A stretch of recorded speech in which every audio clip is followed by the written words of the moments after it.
Good afternoon. My name is Bowinn Ma, Minister of Emergency Management and Climate Readiness, honored to be here on the territory of the Musqueam, the Squamish, and the Tsleil-Waututh peoples.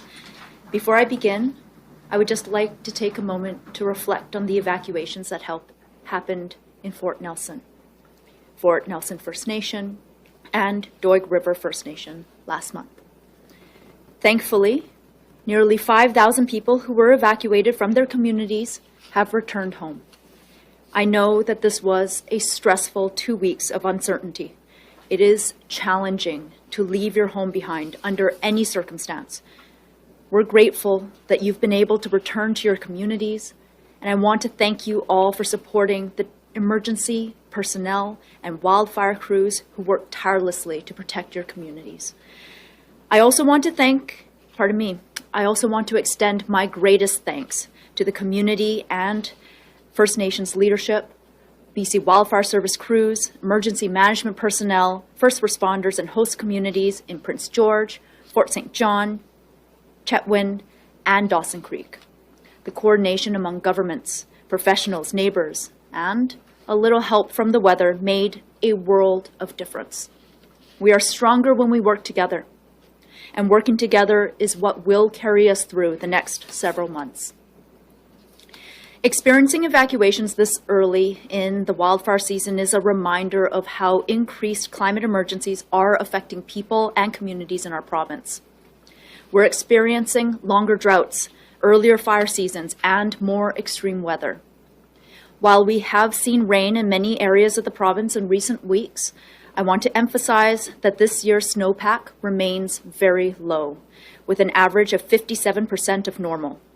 Persistent drought continues in many parts of the province, particularly in the north. We have been working with communities, industry, and water licensees in key regions to respond to drought. And as we move into the summer months, more and more people and businesses that hold water licenses will receive letters about drought conditions and the need to voluntarily conserve water. As in previous years, if you receive one of these letters, please take action to reduce water use. Do more to save water now in order to help reduce or delay the need to suspend water use later in the season. Small changes can make a big difference when we do them together. In a moment, Minister Ralston and officials from the BC Wildfire Service will give an update on the summer wildfire forecast. We are all hoping for the best, but I want to make clear we will be preparing to do whatever it takes to help keep people and communities safe this summer. That's why we have taken strong, early action this year to listen to the warning signs, to work together with local governments and First Nations, and be prepared to do whatever it takes to keep people safe. With that said, everyone has a role to play in emergency preparedness, and that starts with having a personal emergency plan. Now is the time to build an emergency plan, prepare grab-and-go bags, and sit down as a family to discuss what you will do if you are required to evacuate your community. The province recently created the Emergency Ready Planner, which is a tool people can use to help build a personalized emergency plan. The planner will walk you through each step of a household emergency preparedness plan, making it easier for you and your family to be ready. The planner is available online at preparedbc.ca/emergency-ready. Now is also the time to make sure that your homeowners or tenants' insurance policy is current and that you understand its coverage. Wildfire insurance is widely available across BC, but when wildfires are reported near communities, it becomes increasingly difficult to obtain tenant and home insurance. So that's why it's important that people secure insurance now while it is available. I also want to let people know something that is very important. All standard homeowners and tenant insurance policies cover damage caused by fire, and that includes wildfire.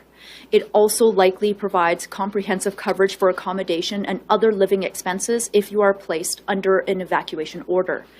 If you are struggling to obtain insurance, you can contact the Insurance Bureau of Canada and they can assess your situation and provide options. But we know that during evacuations, some people will require additional support to meet their needs while away from home. The province will always be there to support you. Emergency support services are available for people who need help securing accommodation, food, clothing, or incidentals during an evacuation. And we are always looking to improve how people can access these supports. Last summer, during the large-scale evacuation of West Kelowna, we saw long lines at reception centers, creating confusion and frustration. When people have to evacuate from their homes, they and their families may need supports that meet their unique circumstances, and they need these supports as soon as possible. That's why today I'm announcing new improvements to emergency support services that will expand the types of supports that are available to evacuees, as well as create new pathways for people that they can use to receive these supports during large-scale emergency events. Aligned with the feedback from the Premier's expert task force on emergencies, the province has created a new option for households to receive $200 per night for accommodation via Interact e-transfer. While evacuees will still have the option of being able to be directly referred to available lodging, this new e-transfer alternative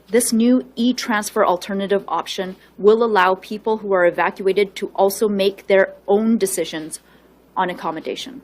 Let me say that again to ensure that it's clear, because I'm not sure I used the correct words. While evacuees will still have the option of being directly referred to available lodging, this new e-transfer alternative option will allow people who are evacuated to make their own decisions on accommodation, whether that's to stay with family or friends, or find a hotel on their own, or stay at a campground. Additional support is also available via Interact e-transfer for food, clothing, and incidentals. In addition, we are also creating a new self-service pathway that can be activated by the province during large-scale evacuations. This means that during large-scale evacuations, evacuees can receive supports without needing to go to a reception center at all. Instead, you can go online to ess.gov.bc.ca to create a profile and register for support. We encourage people who may need support during an evacuation to create a profile on ess.gov.bc.ca today. Creating a profile beforehand will save time and stress if there is an emergency. If you are evacuated, you'll be able to quickly log into ess.gov.bc.ca to receive instructions on how to access the various supports that are available. This new online self-service registration option will be activated during large-scale evacuations, helping to reduce long lines at in-person reception centers and ensuring that evacuees receive timely support. With these enhanced support options and pathways for assistance, British Columbians can be sure that if they are evacuated and need assistance, they'll receive the support that they need. So be sure to follow instructions from your community if you are placed under an evacuation order or evacuation alert. In the age of social media, it can be difficult to know where to find the most accurate and reliable information. Yet, during an emergency, finding up-to-date, trusted information is absolutely critical to people's safety. That is why during emergency events in BC, emergency information is shared on the emergencyinfobc.ca website, on the @emergencyinfobcx, formerly Twitter, account, 24 hours a day, 7 days a week, 365 days a year.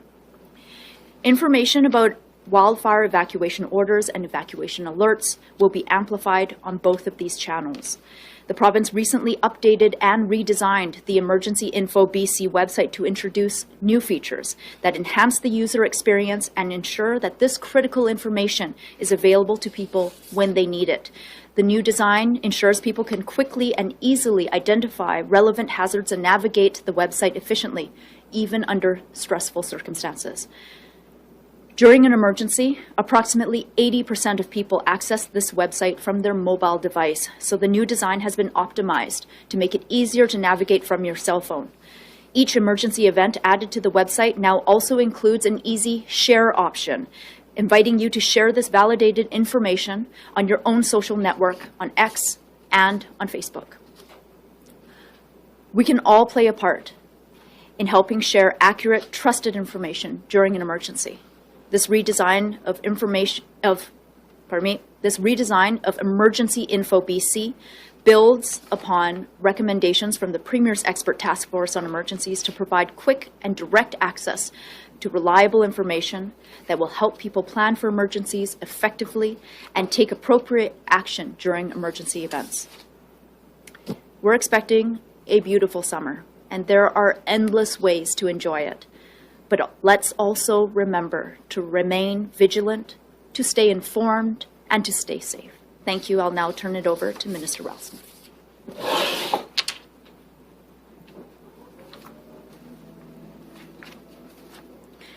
Great. Thanks very much, Minister Ma. Thanks to everyone for coming to hear this briefing.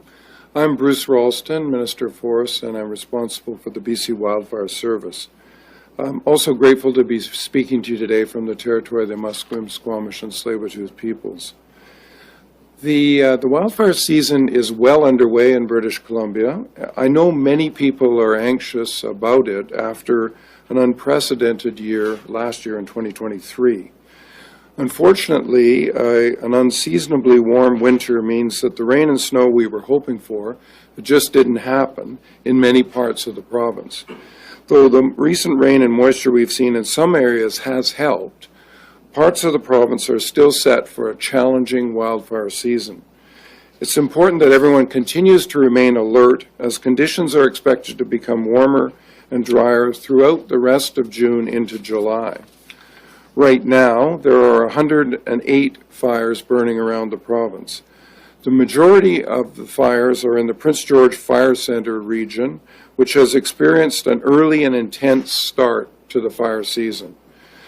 The BC Wildfire Service has put into action equipment, aircraft, and crews to fight new fires and tackle holdover fire hotspots as they resurface. Let me thank the BC Wildfire Service for their hard work and dedication over the winter and into the early start to the season.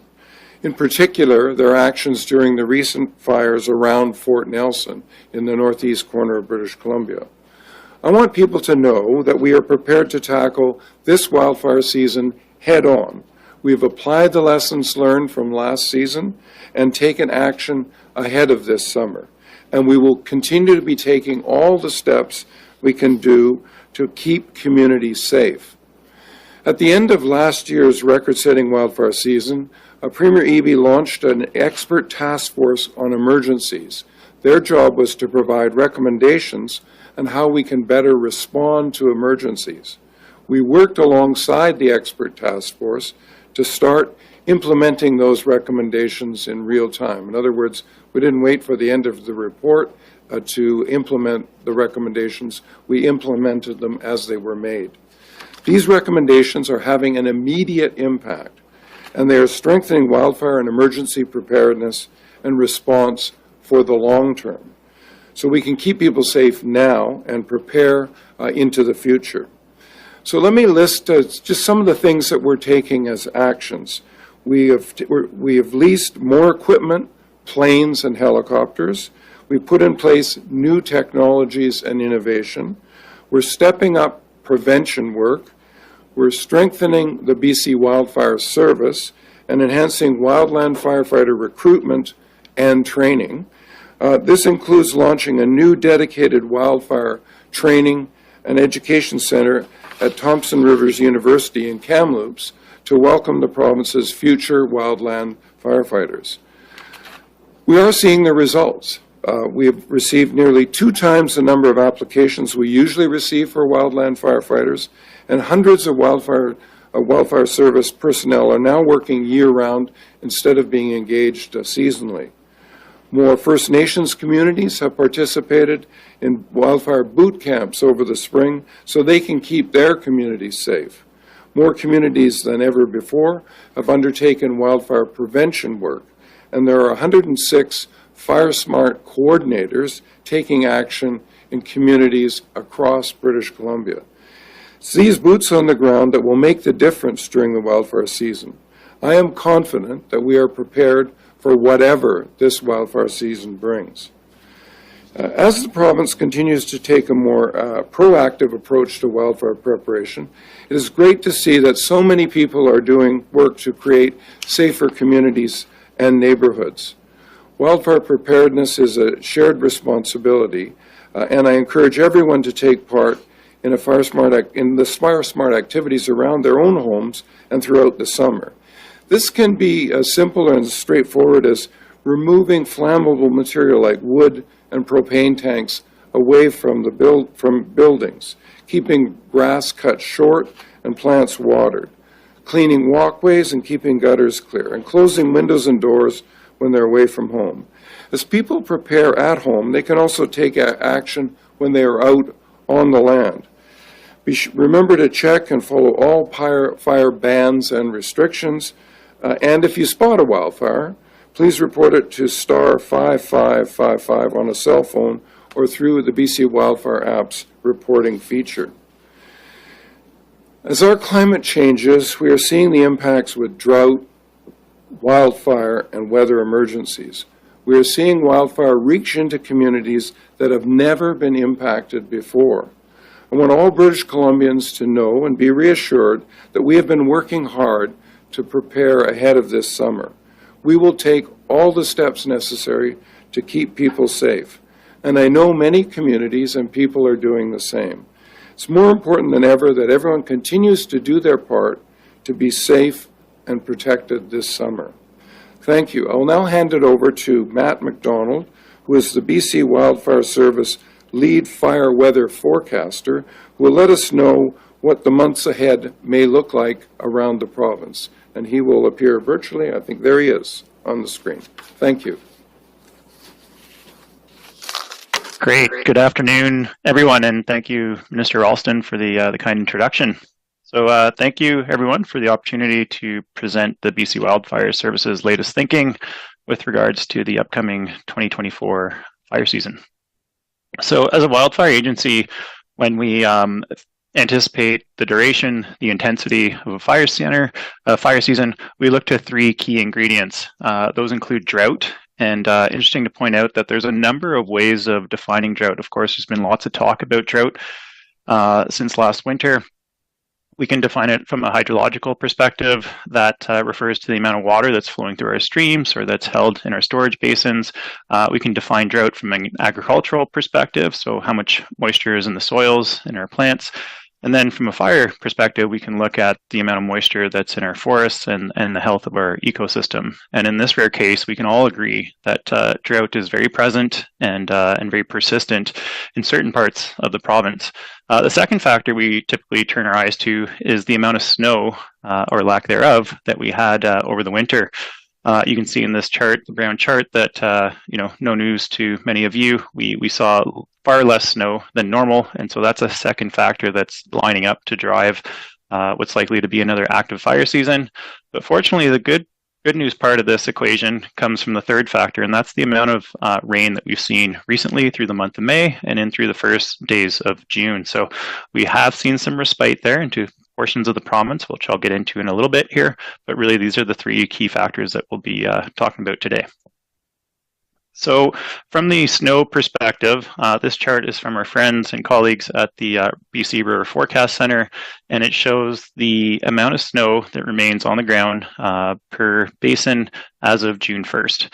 And you'll note all the colors of brown, darker brown, and beige that cover the entirety of the province, suggesting that, as was mentioned, we're seeing far below normal snowpack. In fact, over the winter, this was one of our lowest snowpacks on record. And from a fire perspective, that's important for two reasons. As we get into spring and we see these milder temperatures, snow begins to melt and can help with surface runoff recharge some of our fuels. Given that there's less snow than normal to help recharge, we're not seeing much help from the snow side of things. Perhaps a more important factor is from a lightning perspective. More than 60% of our wildfires in British Columbia are started by lightning, and as long as there's snow covering our fuels, particularly in the alpine and at ridgetop, they're not receptive to ignition by lightning. The good news again is that recently, through the month of May, we've seen cooler conditions, and that's helped slow the snow melt. It actually even added a little bit of snow to our alpine areas, and so those fields have remained covered up until recently, and we will be heading into the core of lightning season here. There's been a lot of talk about these holdover fires over the winter and through the spring. And just to define those, these are fires that have persisted to burn and smolder underneath the snow all throughout the winter. So fires that were ignited and came to life in 2023 have continued through the winter, and at the first indications of any warmth and wind have really showed some vigor. And you can see the photo in the top left there showing some of the forest fires near Fort Nelson earlier this spring. We counted a total of 88 holdover fires from 2023. And when we add and calculate the entire perimeter of these holdover fires, it actually amounts to over 7,000 kilometers. And to put that into perspective, that's the distance between Vancouver, British Columbia, and St. John's, Newfoundland. So a tremendous amount of area that's being affected by these holdover fires.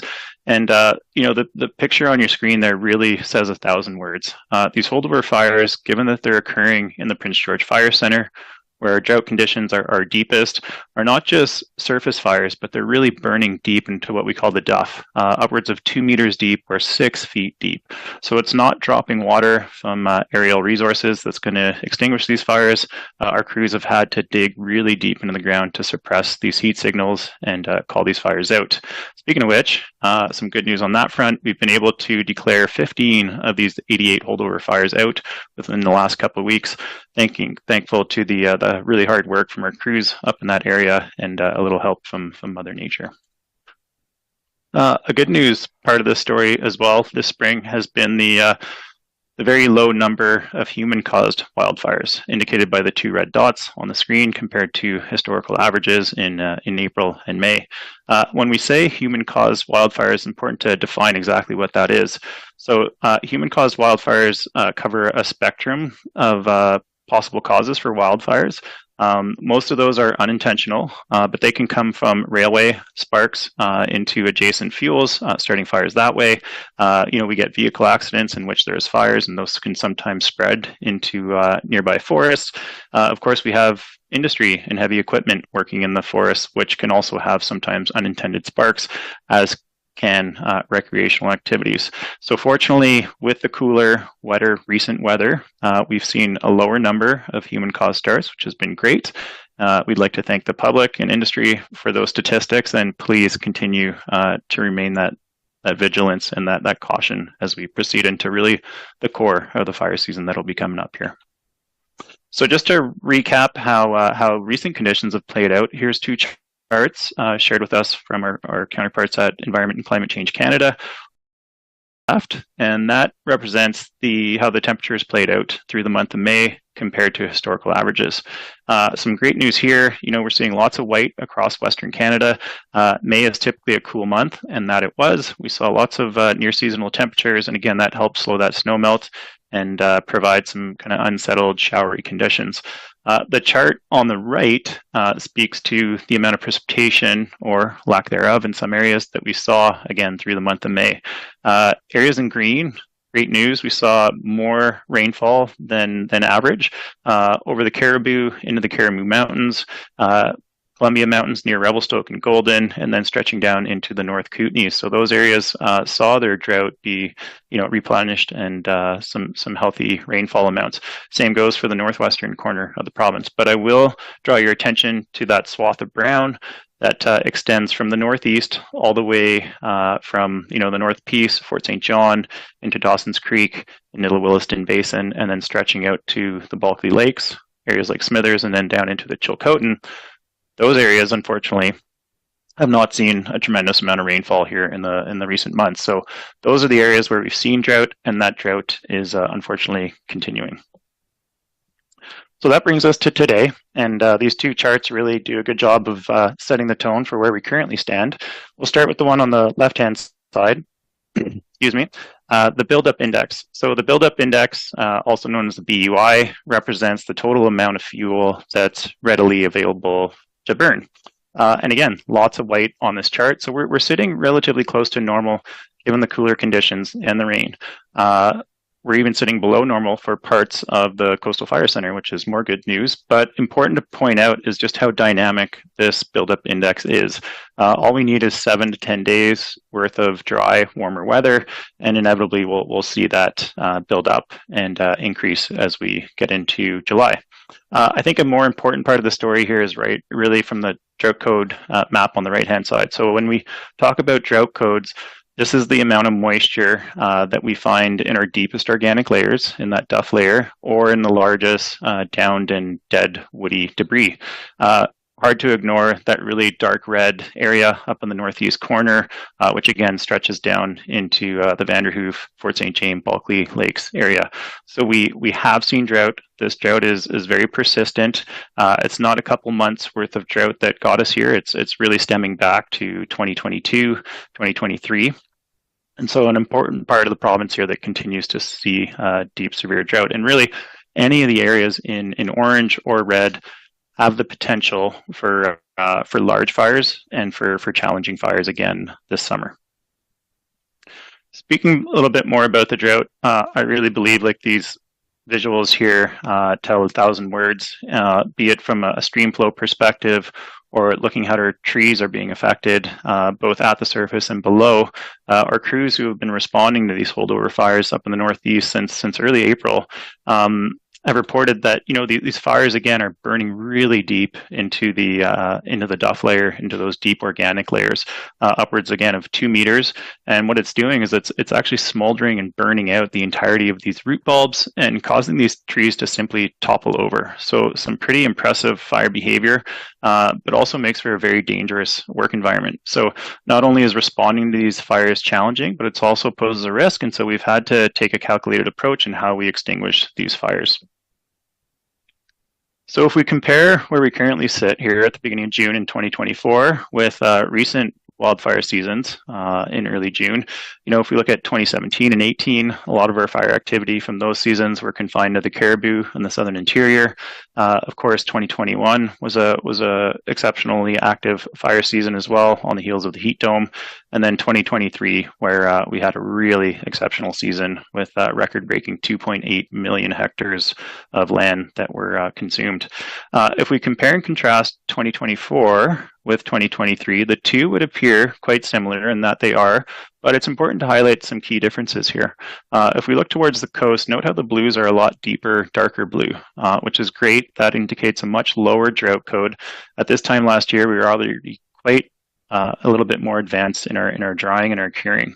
Notice also through the center part of the province, we're no longer seeing those darker oranges. We're more in the yellow, kind of that moderate drought code category. But of course, we can't ignore, again, that northeast corner that is showing elevated drought and will become a challenge again this summer.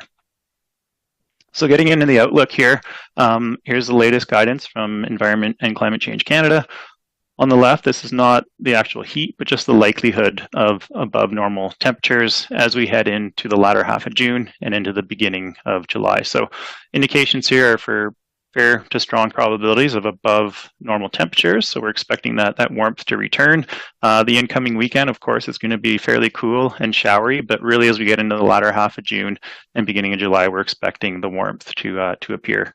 On the right-hand side, same idea here, but from a rainfall perspective, and the hues of brown, again, show a good likelihood of drier than normal conditions for much of the province. So we have seen some rain, we have seen some cool temperatures, but that's expected to shift, and so we can all anticipate increasing fire hazard here as we approach the core of the summer.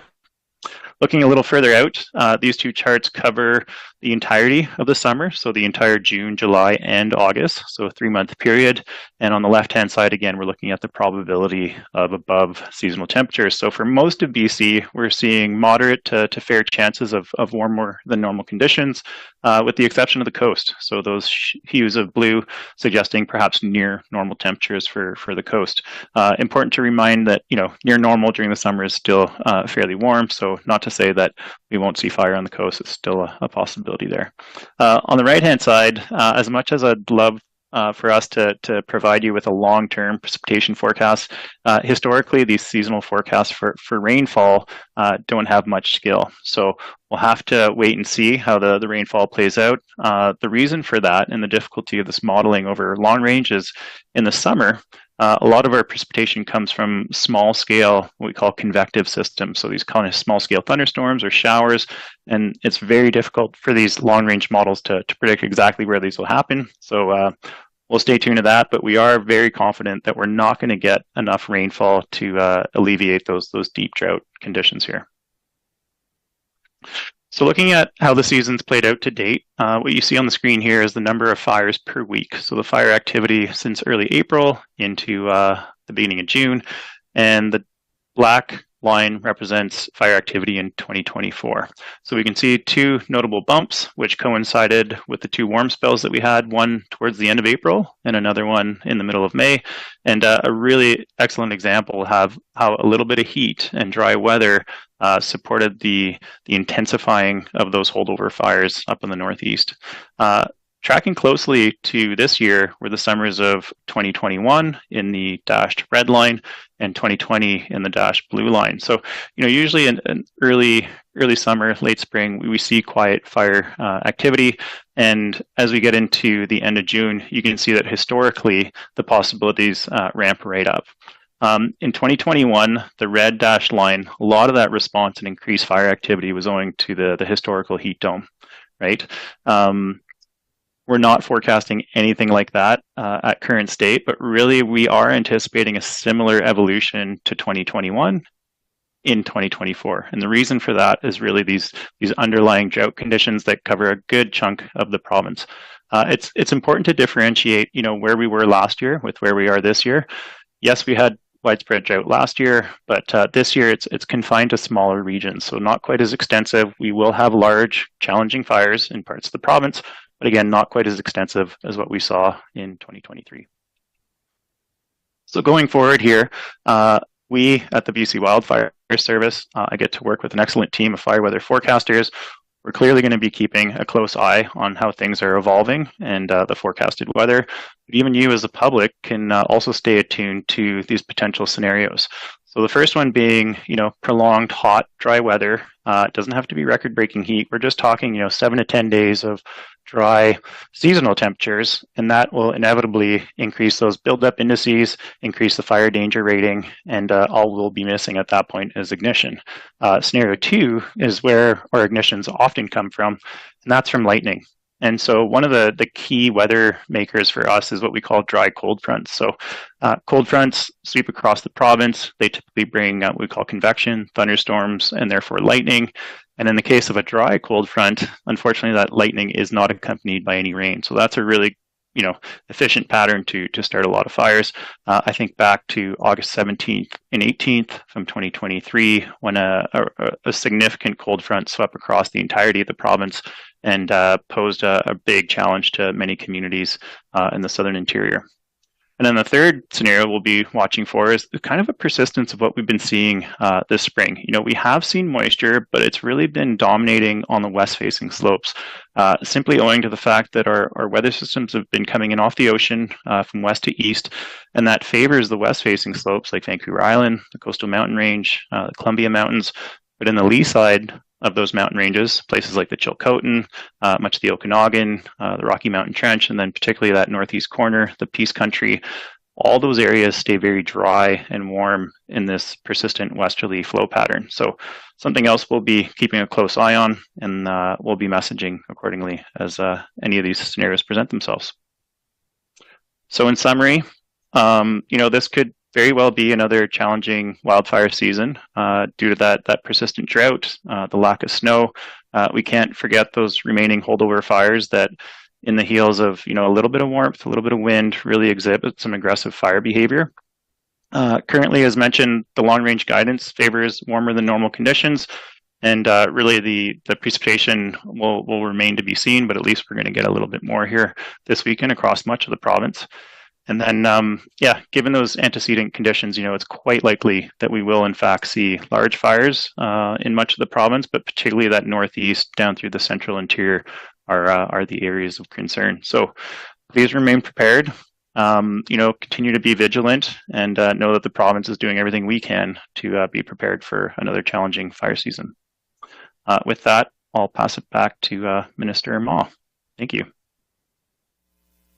Thank you so much. We now have time for questions. We have several expert staff members on the line to assist with responding to questions from media, including Jana Stratemeyer-Trinzik, who is the Director of Emergency Support Services with the Ministry of Emergency Management and Climate Readiness, Ian Cunnings, Executive Director, Provincial and Regional Operations with the Ministry of Emergency Management and Climate Readiness, Cliff Chapman, Director of Wildfire Operations with the BC Wildfire Service, Neil McLaughlin, Superintendent of Predictive Services with the BC Wildfire Service, and Connie Chapman, Acting Executive Director of Water Management with the Ministry of Water, Lands and Resource Stewardship. Thank you for joining us. For the media on the line, please press *1 to enter the queue, and you'll have one question and one follow-up.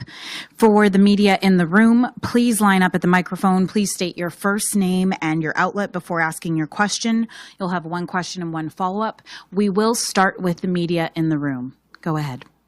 Hi, everyone. St. John Alexander from CTV. I guess I will open this up to everyone. The good old saying that we learn from our mistakes. You have that task force, of course. They gave you a lot of recommendations.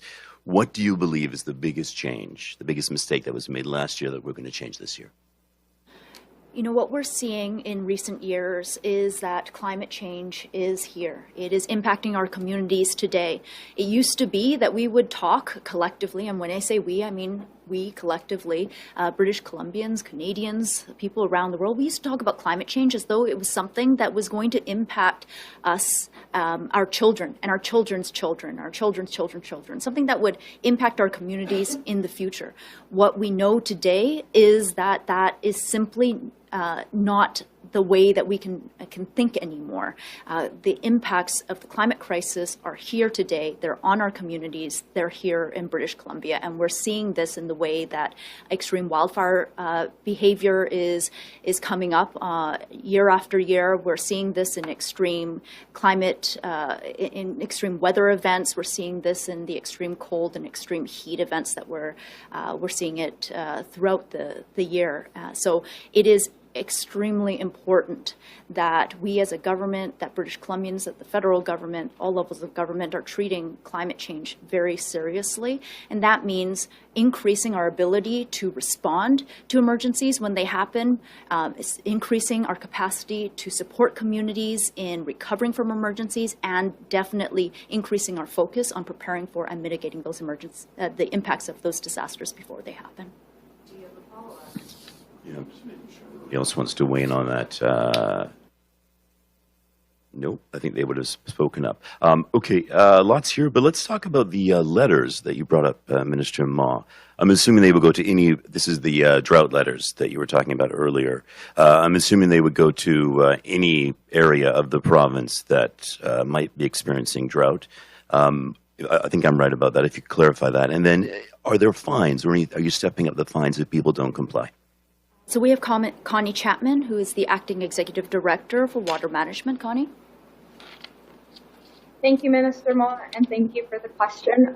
The key thing with the letters is these are voluntary asks. So these are letters identifying that watersheds, specific watersheds, are really struggling due to drought conditions. The asks for everyone to take that voluntary reduction in the hopes of not having to take a stronger regulatory enforcement action. So this is really the first step of trying to see if we can all come together to better support that watershed in the times of drought and to supply some flows back into the streams. And then if that's not the case, a regulatory action will be considered. Thank you. For the next in-room reporter, please state your first and last name and outlet. Go ahead. Hi there, Cecilia Hua with City News. I was wondering, during the Fort Nelson evacuations, we heard from residents who say they've had to wait very long lines at reception centers. Some had to wait overnight. I was wondering, are you taking challenges that we experienced in the last round of evacuations, and are those the steps, the expanding the online services and making it easier? Are we going to be applying that forth? And what have you learned from this last round of evacuations? During the Fort Nelson evacuations this year, the province took action to implement the lessons that we learned from the 2023 wildfire season, in particular the mass evacuations that occurred in central Okanagan. And so provincial supports and provincial staff were on the ground much earlier than usual. We worked very closely with the host communities to ensure that their evacuation reception centers were operating as well as possible.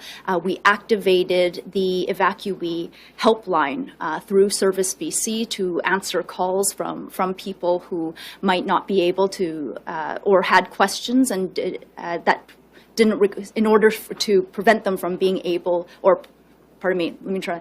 So we activated the evacuee helpline in order to answer questions from evacuees so that they didn't have to line up at reception centers for simple answers to their questions.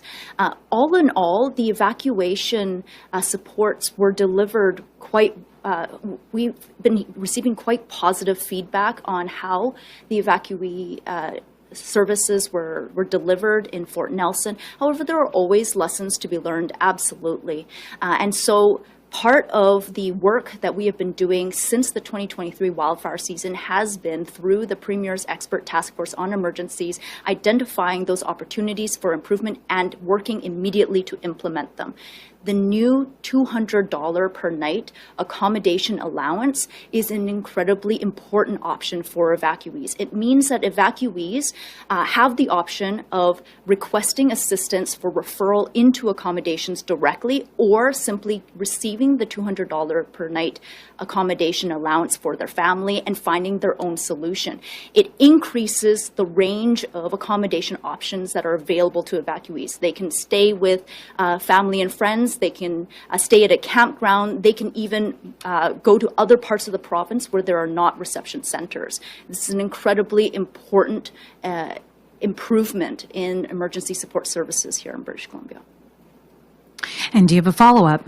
Yes, this is maybe better for the experts, but would you say compared to this time last year, we're going to see the fires starting later, and even with the increased rain and moisture we're seeing here on the south coast, does that mean they're going to be more spread out or in kind of smaller clusters more in the northeast? Start, and then I'm going to invite the staff members from the BC Wildfire Service to add more information in. I should note that the wildfire season has already started. The mass evacuations in Fort Nelson with Fort Nelson First Nation, with Doig River First Nation, and that area occurred much earlier than we would normally see. So many people need to leave their homes. And so while we are grateful for the moisture that we have seen in large parts of the province, the wildfire season is unfortunately already impacting communities today. But I'll pass it on to either Neil McLaughlin or Cliff Chapman to add further. Oh, is it Matt? Sorry, my list is out of date. Go ahead, Matt. Sure. I can add a few comments there. Thank you, Minister Ma. And yeah, good question. We have seen some healthy rainfall amounts to portions of the province as I showed, namely the island, the coast, very slow in terms of fire activity, fortunately, this season. But I think what we've observed in the north already with those evacuations, these fires that grew to upwards 70,000 hectares in a matter of days are really a great indicator of the potential for large fires on the landscape. And so inevitably, as we get in, May, June are typically quiet parts of the season for us. They weren't last year because the drought, the heat started much earlier.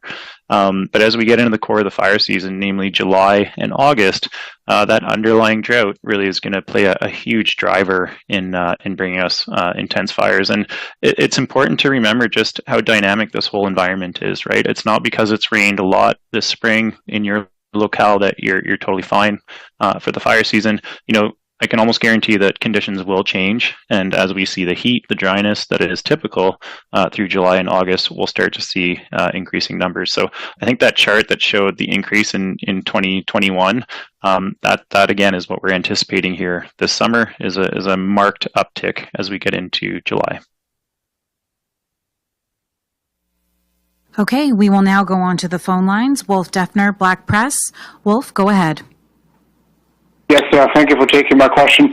I just want to circle back to what Matt McDonald said a little bit earlier. If I heard him correctly, he predicted, or he said that this year won't be quite as extensive as last year in terms of the fire season. But is there any way to quantify that, or are there any sort of estimates out there that would sort of give the public a sense as to what type of a season one might expect? You already talked about the location, northeastern BC. You also pointed to a couple of other areas. Can you sort of specify those areas in more detail? Thank you. Sure, yeah, great question again. So far to date in 2024, total number of hectares burnt is just above 300,000 hectares. So not insignificant. We've seen an active start to the fire season, but it's really, again, been confined to that northeast corner, down through much of the Prince George Fire Center, and then some fires in the Caribou, which were earlier on in the season. If we compare to where we were at last year in 2023, we were already approaching the 1 million hectare mark. So we were quite confident last year that that pattern was to continue, and that it was likely to be a record-breaking season just because of the very active early season. But here this year, I think we've benefited again from those cooler conditions, the rain through the southern, we'll call it 2/3 of the province. But inevitably, we will be upticking with continued, activity into July and August. So hopefully that helps in terms of comparison there. Wolf, do you have a follow-up? Yes, I do. Thank you again. What, if any, climactic wild card is out there that could potentially upend some of these forecasts and predictions? Thank you. Yeah, on the climate scale side of things, often people turn to El Nino, La Nina, and so the factor that was really driving most of our winter weather this past winter was El Nino. So temperatures in the equatorial Pacific that were warm, that brings warmer air masses to the province, and that was one of the key drivers behind our lower snowpack. It's important to note that as we enter spring, El Nino typically fizzles out. We return to near normal conditions in the Pacific, and that's exactly what's been observed here this summer. And so during the summer months, El Nino really doesn't play a factor, nor does La Nina. It really drives our weather through the winter. So through this summer, some of these wild cards can be blocking ridges of high pressure. So somewhat like the heat dome, but very unlikely we'll see anything to that intensity. But anytime, we've seen these patterns for decades. These blocking ridges of high pressure. If you recall scenario 1 that I pointed out, these persistent dry, warm conditions can really elevate the fire hazard and change the way our fuels respond and behave in the face of fire. So I would say that's one worth watching. And, with our changing climate, we are seeing a higher frequency of these blocking patterns, right? Instead of having a transient, wet to cool, back to warm type of evolution, we get stuck in these longer, persistent patterns. So that'll be one to watch for sure, is long and persistent heat. Our next question is from Cassidy Moscone, Global News. Cassidy, go ahead. I have a question around the new technologies and innovations that will be used this summer season. And where are we at with flying at night? I understand we still can't fight at fires from helicopters at night time. So can you talk about the technologies and innovations, please? Great. Thanks very much for the question. This is a recurring question that does come up largely because Alberta has taken some steps in this direction.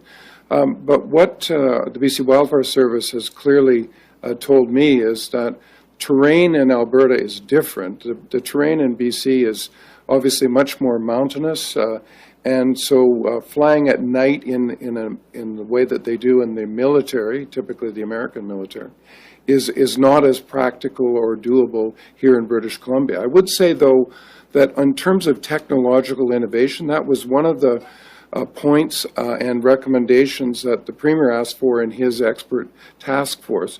And there are a number of technologies which are able to detect at a very early stage a plume of smoke at a distance of 10 or 20 or 30 kilometers. And obviously, when you have that kind of early detection, you're much better prepared to fight the fire, and rather than having it smolder or get out of control over a period of even 6 or 12 hours. So that there are a number of companies that are in the field with those kind of technologies, and that's one area that we've focused on. The other thing that I would say generally about technological innovation, because there are some real opportunities there, is that we've established the Wildfire Institute at Thompson Rivers University. We have there's a professor there of wildfire studies, Mike Flanagan, who looks at the impact of artificial intelligence upon wildfire prediction. And at the more practical level, the idea is that the Institute would not only train at the expert level and the graduate student level, but also people who are going in the field as wildland firefighters. So it's meant to be a full-service institute that will take theoretical training, findings, and apply them right away to wildland firefighter work within our province. So innovation is important. We have embraced it, and I think it's going to expand as the challenge of wildfires continues, whether here in British Columbia, across Canada, or indeed around the world. Cliff, go ahead. Yeah, thank you, Minister. Just adding more specifically to the night vision question. So this off-season, we did train 6 additional staff to night vision capable. At this time, we're going to continue to do research on what it looks like to do response activities, which is namely in the form of tanking operations, where helicopters can tank at night, applying water on the fire. But we've already made investments in being able to use night vision for detection, reconnaissance, and situational awareness. And we continue to use our helicopter contracting fleet for them to indicate to us if they can and do have night vision flying capabilities so that we can effectively integrate them into our operations. So we have taken some steps, and we continue to look at options for how we can integrate this technology into our 24-hour response to wildfires. Do you have a follow-up? Yes, on recruitment, we heard that it's been some of the highest applications we've received over this past winter and spring season. We heard the federal government say that there's going to be 1,000 new firefighters across the country. Do we know how many of them will be operating on the ground in BC, or can we give any, number towards those new recruits joining us? I'm going to let Cliff answer that. I don't know the detail on that. Yeah, so thank you for the question. I just think first we just need to clarify. So there's a federal conversation around adding continued response resources at the federal level to try to increase the capacity for the entire nation. And then there is our own BC Wildfire Service recruitment, which is where we saw the double number of applicants, and we have had successful hiring to fill all of our resource needs across the province. What I can say to the potential for federal resources is we already rely heavily on the Canadian Interagency Forest Fire Centre when we are in times of need to ask for assistance from other agencies. That can be other provincial jurisdictions, that can be from across North America, and as we saw in 2023, it can be from across the world.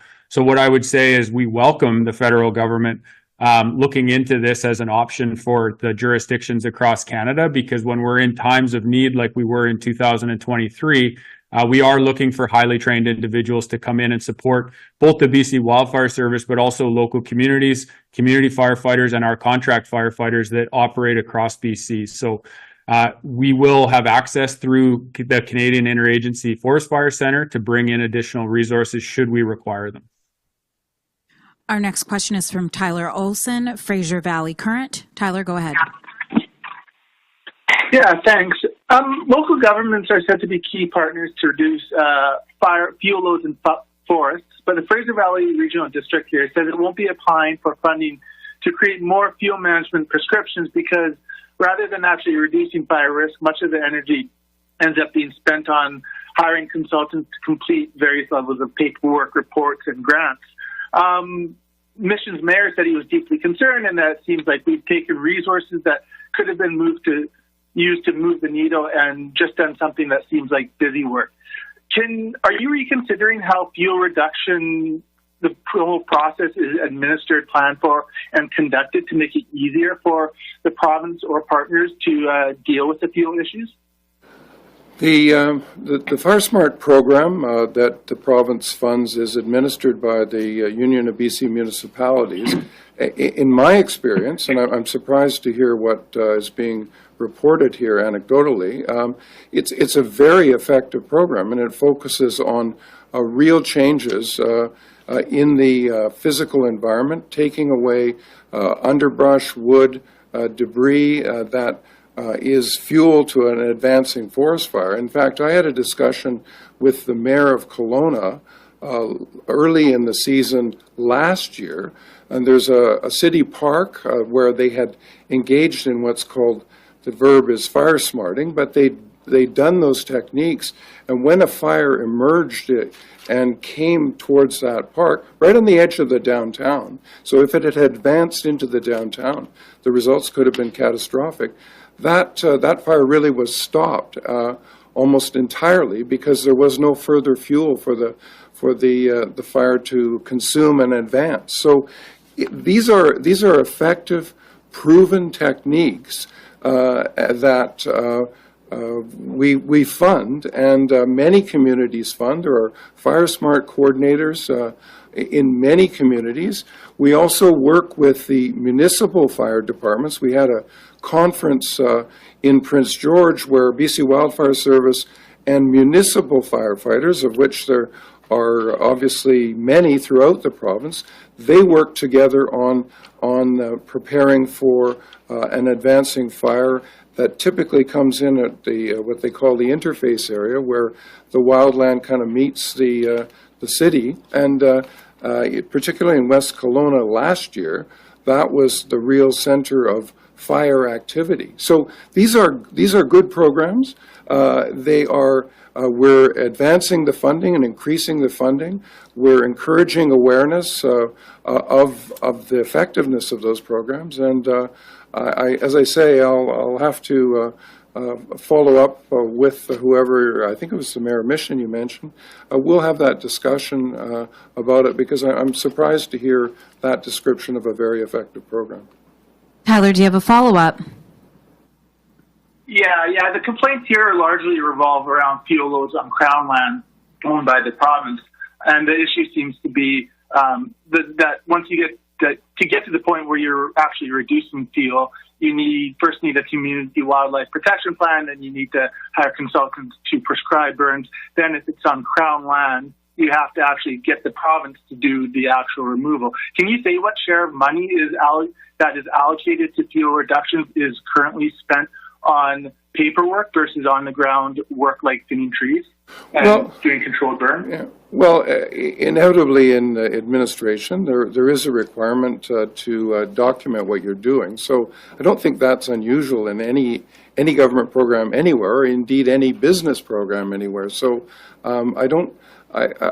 my understanding, and what I've been told by people like the Mayor of Kelowna, is that yes, there's a process, but it's a very effective one, and it's well funded, and we want to expand that. So I'm going to have to disagree with you in your description of the operation of that program.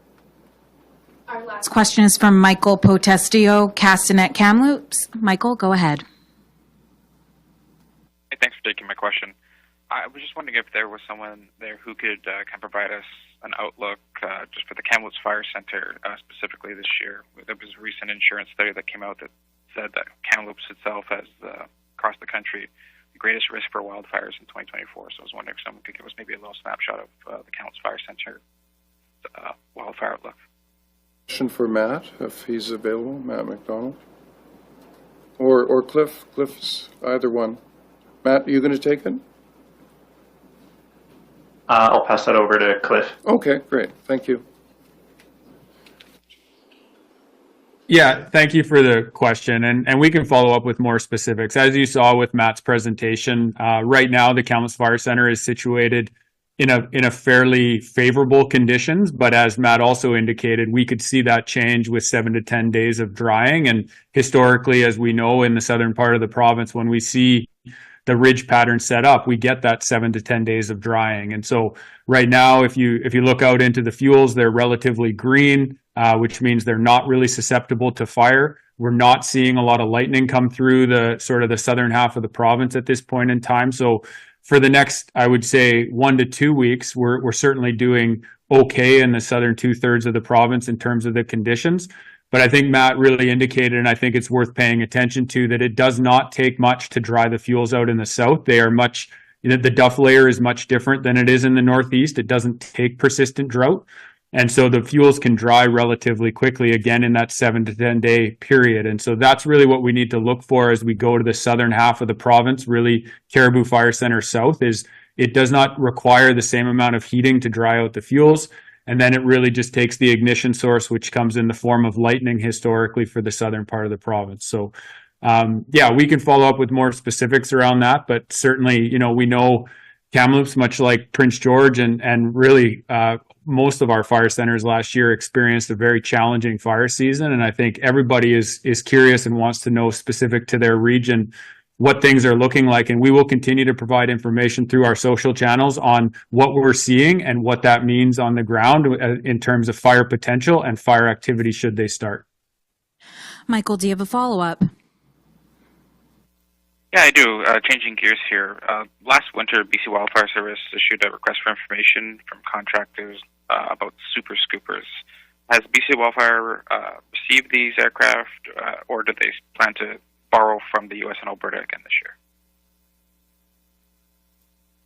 Yeah, I can take that question as well. Really great question. We did have, what are being kind of called the super scoopers come and support our aircraft fleet in 2023. Those ones we happened to contract out of the United States because that was what was available. They are available again to us this year. We added to our air tanker fleet for this year in terms of the scooping aircraft that we utilize in British Columbia.